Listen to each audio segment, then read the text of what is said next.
علیکم۔ پیش خدمت ہے نادر شاہ کی محبت کی داستان۔ ایک نئی قسط لے کے دوبارہ حاضر ہیں ستارہ۔ آگے دیکھتے ہیں۔ اس کے خلاف ایک خوفناک جرم ثابت تھا جو کسی حال میں بھی قابل معافی نہ تھا اور جس کے لیے صرف موت کی سزا ہی کافی ہو سکتی تھی۔ لیکن کیا وہ اپنے پیارے بیٹے کو موت کی گھاٹ اتار سکتا ہے؟ نہیں۔ سنگ دل نادر اس خیال سے لرز اٹھا۔ بہرحال نادر نے فیصلہ کر لیا کہ دل عہد کو کچھ نہ کچھ سزا ضرور ملنی چاہیے، ایک ایسی سزا جو ہمیشہ کے لیے کمزور اور بے بس کر دے۔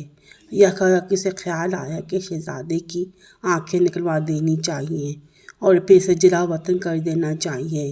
نادر کے دل میں یہی ایک سزا تھی جو وہ دل عہد کے جرم کا جواب ہو سکتی تھی، اور یہی سزا جو موت سے بھی زیادہ ہولناک تھی۔ نادر کو وہ معمولی معلوم ہوتی تھی اور یہ سوچ کر یہ سزا ستارہ کے لیے بھی عبرت آموز ہوگی۔ وہ خوش ہوا اور دل میں کہنے لگا کہ ستارہ اب بھی کیا وہ اندھے محبوب سے؟ نادر نے اپنے بیٹے کی آنکھیں نکلوا دینے کا فیصلہ کر لیا اور شیرازی کا دل مسرت سے باغ باغ ہو گیا۔ وہ انتہائی مکاری اور یاری سے اپنے منصوبے کام میں لا رہی تھی اور اب وہ بد نصیب شہزادے کی ماں کے پاس گئی، اس سے بہت ہمدردی ظاہر کی اور بولی، افسوس میں اب کچھ نہیں کر سکتی۔ بادشاہ پر اب میرا کوئی اثر نہیں رہا ہے۔ ہاں، اگر ستارہ چاہے تو تمہارے بیٹے کی جان بچا سکتی ہے۔